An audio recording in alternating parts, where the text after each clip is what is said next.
بسم اللہ الرحمن الرحیم لا يستوي القاعدون من المؤمنین غیر اولی الضرر والمجاہدون فی سبیل اللہ باموالہم وانفسہم۔ یہاں پر بات یہ ہے کہ برابر نہیں ہو سکتے ہیں بیٹھنے والے ایمان والوں میں سے، یعنی جن کو کوئی تکلیف نہ ہو۔ یعنی مومنین میں دو قسمیں ہیں، ایک تو قسم وہ ہے جو جہاد کے لیے نکلی ہے، فتنے کو ختم کرنے کے لیے نکلی ہے، ایک قسم وہ ہے جو کہ نہیں نکلی ہے، حالانکہ ان کو کوئی تکلیف کوئی پریشانی بھی نہیں ہے، ان کو کوئی دقت نہیں ہے، وہ بالکل سیف ہے صحت مند ہے، لیکن وہ نہیں جا رہے ہیں۔ لیکن نہ جانے کی وجہ ان کا منافق نہیں ہے، وہ نہ جانے کی وجہ نفاق یا نہ جانے کی وجہ سے کفر اور عصیان نہیں ہے، بلکہ بس نہیں جا رہے ہیں۔ تو فرما رہے ہیں تو قرآن کریم نے کہا ہے کہ یہ لوگ برابر نہیں ہو سکتے ان لوگوں کے، والمجاہدون فی سبیل اللہ، ان لوگوں کے جو کہ اللہ کے راستے میں جہاد کر رہے ہیں اپنے مال سے اور اپنی جان سے۔ یہ اصل میں کیا ہے، یہاں اس طرف اشارہ ہے، چونکہ یہ جو ایک قتال ہے یہ ایک مزاج کے خلاف بات آتی ہے۔ ایسا لگتا ہے کہ بھئی اس کی ضرورت کیا ہے، یعنی کہ دوسروں کے ساتھ میں جہاد کرنا، قتال کرنا، یہ تو ایک ایسا کام ہے کہ اس سے بچا جائے۔ تو یہ خیال ہے، یہ خیال کسی کے ذہن میں بھی آ سکتا ہے، یہ خیال مسلمان کے ذہن میں بھی آ سکتا ہے، دوسرے کے ذہن میں بھی آ سکتا ہے۔ لیکن قرآن کریم نے جو پہلے بات کی فرمانے کہ اگر ایسا ظلم ہو گیا تو اس کو کون ختم کرے گا؟ اگر ظالم لوگوں کی سرکوبی نہیں کی جائے گی، ان کو پکڑ کر کے ان کو سزا نہیں دی جائے گی، تو وہ تو ساری دنیا میں ظلم ہو جائے گا۔ بلکہ قرآن کریم نے دوسری جگہ کہا ہے کہ وہ 17ویں پارے کے اندر وہ آیت ہے لَهُدِّمَ الصَّوَامِعُ وَبِيَعٌ وَصَلَوَاتٌ، کہ اگر ایسا نہ ہوتا کہ ایک دوسرے کے خلاف قرآن کریم اس کی ترغیب نہ دیتا کہ ان کو ظلم سے روکو، تو مساجدیں اور مندریں اور اس کے علاوہ جو یعنی کہ چرچ ہیں، سارے نام لیے اس نے، لَهُدِّمَ الصَّوَامِعُ وَبِيَعٌ وَصَلَوَاتٌ، تو وہ ساری چیزیں منہدم کر دی جاتی ہیں۔ یعنی اس کا مطلب ہی کیا ہے، مذہب میں لوگ آزاد ہونے چاہیے۔ اسلام اس کا مدعا جو ہے، جہاد کا مدعا یہ ہے کہ لوگوں کو مذہبی آزادی ملنی چاہیے۔ اب اس میں قید نہیں ہے کہ وہ مسلمان بنے یا وہ کافر بنے، اس میں کوئی قید نہیں، اس کے اوپر اس کا کوئی فیصلہ نہیں، اسے کہتا ہے کہ آزادی ملنی چاہیے، اس کو آزادی ملنی چاہیے۔ تو فرما رہے ہیں کہ پھر اس کا کیسا فیصلہ ہوگا؟ تو یہ اس کی وجہ سے ہے۔ تو کچھ لوگ تو اس خیال کی وجہ سے ایسے بھی تھے جو کہ اس کی وجہ سے رکتے تھے، تو قرآن کریم نے ان کے اوپر تنبیہ کی اور کہا ہے کہ یہ لوگ برابر نہیں ہو سکتے، یعنی وہ لوگ اس سے اس لیے رک رہے ہیں تاکہ وہ لوگ خدا کے قریب ہو جائیں۔ خدا کے قریب ہونے کا راستہ یہ ہے کہ عبادات کے اندر بھی اپنے آپ کو آدمی آگے لائے، اور جو ظلم کے خلاف آوازیں، جو ظالم ہیں یا جو اس طریقے کی کام کر رہے ہیں، ان کے خلاف بھی آواز اٹھائی جائے اور ان کے خلاف بھی اپنی جتنی کوشش ہو سکے وہ کی جائے، یہ کہی جا رہی ہے۔ اس لیے فرمانے کہ وہ لوگ برابر نہیں ہو سکتے ہیں قائدین، اور نہ ہی وہ لوگ جو کہ مجاہدین ہیں اللہ تعالیٰ کے راستے میں، یعنی یہ لوگ برابر نہیں ہو سکتے۔ یہ لوگ بڑے ہوئے ہیں مجاہدین فی سبیل اللہ باموالہم وانفسہم۔ آگے فرمایا فضل اللہ المجاہدین باموالہم وانفسہم، اللہ تعالیٰ نے فضیلت دی ہے مجاہدین کو، باموالہم وانفسہم، جو اپنے جان و مال کو لے کر کے جہاد کرتے ہیں، علی القائدین، بیٹھنے والے پر، درجتاً، درجے، یہاں پر نکرہ ہے، یعنی کہ یہ ایسا ہی ہے جیسے کہ درجے کا مطلب یہاں پر نکرہ کا مطلب ایک نہیں، یعنی کہ ان کو فضیلت دی ہے کئی درجے، اس کے معنی کوئی ایک یا کئی، اس میں کوئی لمٹ مراد نہیں ہوتی ہے، یعنی کہ اللہ تعالیٰ نے ان کو بڑھایا ہے ان کے اوپر۔ وعد اللہ الحسنہ، اور اللہ تعالیٰ نے ان سے بھلائی کا وعدہ کیا ہے۔ حسنہ اس لیے کہا گیا ہے کہ بھئی وہ تو ذہن میں کسی کے خیال نہ آئے کہ وہ تو ایسا کام کر رہے ہیں، تو ہمارے نہیں، ان کے لیے اللہ تعالیٰ نے بھلائی کا وعدہ کیا ہے۔ وفضل اللہ المجاہدین علی القائدین، اب یہ دوبارہ بات کہی گئی ہے کہ اللہ تعالیٰ نے فضیلت دی ہے مجاہدین کو بیٹھنے والوں پر، اجرا عظیما، بہت بڑے اجر کی۔ وفضل اللہ المجاہدین علی القائدین، اور اللہ تعالیٰ نے فضیلت دی ہے مجاہدین کو بیٹھنے والے پر، اجرا عظیما، بڑے اجر کی۔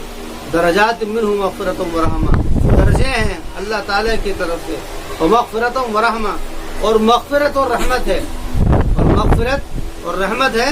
وکان اللہ غفور الرحیم، اور اللہ تعالیٰ معاف کرنے والا، رحم کرنے والا، یعنی ان کی مغفرت بھی کی جائے گی اور ان کے اوپر کرم بھی کیا جائے گا، رحم بھی کیا جائے گا۔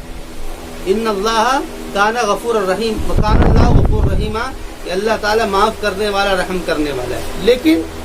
لیکن شرط کیا ہے؟ شرط وہی ہے ایسا کوئی کام نہیں کریں گے وہ. جو چار جو قاعدے لگائی ہیں جس کی بنیاد پر کہ جس کے نہ ہونے کی بنیاد پر یہ کام کیا جائے گا، اگر ایسا ہے تو اللہ تعالیٰ کا پھر یہ وعدہ ہے. تو کان اللہ. ایک تو طبقہ وہ تھا جو اس میں اتنا زیادہ غلو کر گیا تھا کہ اس نے اس طرف تمیزی کھو دی تھی کہ جی کس کو مار رہے ہیں، وہ کمزور ہے، ایک جس سے معاہدہ ہے. ایک تو وہ خیال، ایک طبقہ وہ تھا. ایک طبقہ وہ تھا کہ جو اس سے ہی رک گیا تھا کہ جی ہم یہ قتال نہیں کریں گے. دونوں کے اوپر تنبیہ کی گئی. وہاں پر یہ تنبیہ کی گئی ہے کہ تم دنیا میں سامان چاہتے ہو کہ اللہ سے ڈرو. یہاں پر یہ بات کہی گئی ہے کہ اللہ تعالیٰ نے انہی کو فضیلت دی ہے. یہاں پر یہ بات کہی گئی ہے. آگے فرما رہے ہیں ان الذین توفاہم الملائکۃ ظالمی انفسہم قالوا فیما کنتم.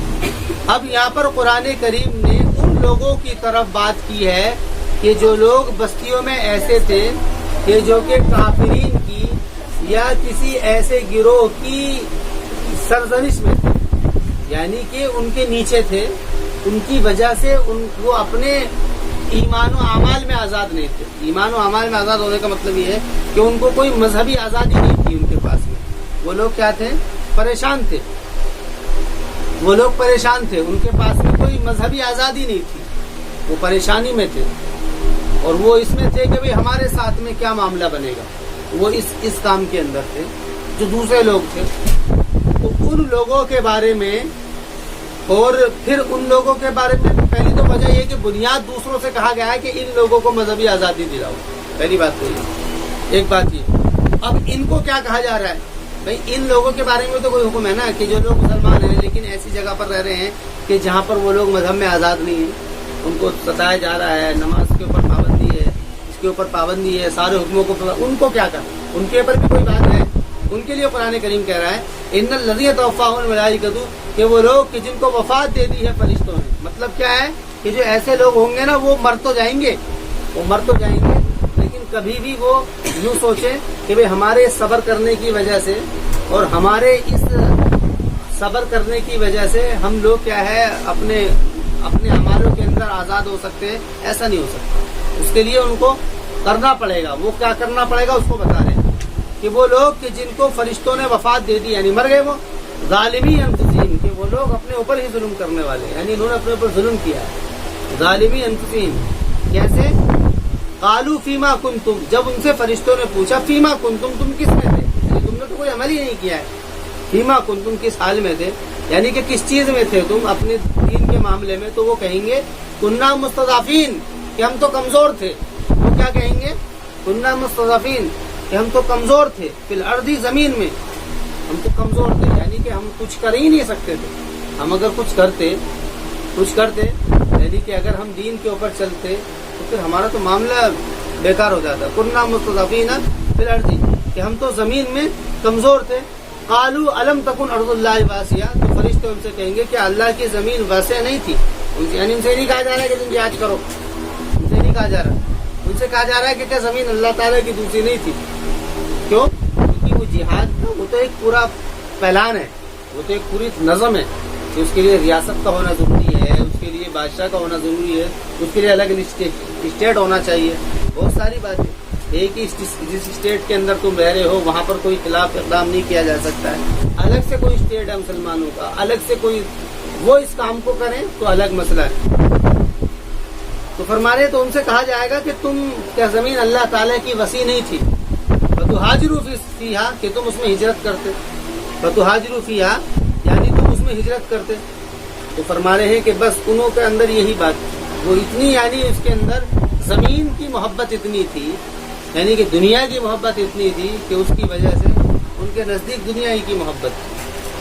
ہمارے کہ اگر تم چاہتے تو وہ جگہ چھوڑ کر کے دوسری جگہ ایسے جا سکتے تھے جہاں پر تم اپنے ایمان و اعمال کی فکر کر سکتے تھے، لیکن تم نے ایسا نہیں کیا. تو ان سے کہا جائے گا فَأُولَٰئِكَ مَأْوَاهُمْ جَهَنَّمُ، کہ تمہارا ٹھکانہ جہنم ہے. وسعت مسیرہ، اور کیا ہی برا ہے لوٹنے کی جگہ. یعنی وہ فرما رہے ہیں کہ وہ یہاں اس طرف اشارہ ہے کہ وہ لوگ صبر کر رہے تھے کہ جی ہم تو صبر کر رہے ہیں. صبر کس لیے کر رہے ہیں؟ تاکہ ہم کسی اچھے ٹھکانے کی طرف جائیں. قرآن نے کہا کہ یہ تو بہت برا کہ ساری زندگی صبر کیا، پریشان اٹھاتے رہے، اور اخیر کے اندر نتیجہ کیا نکلا؟ جہنم.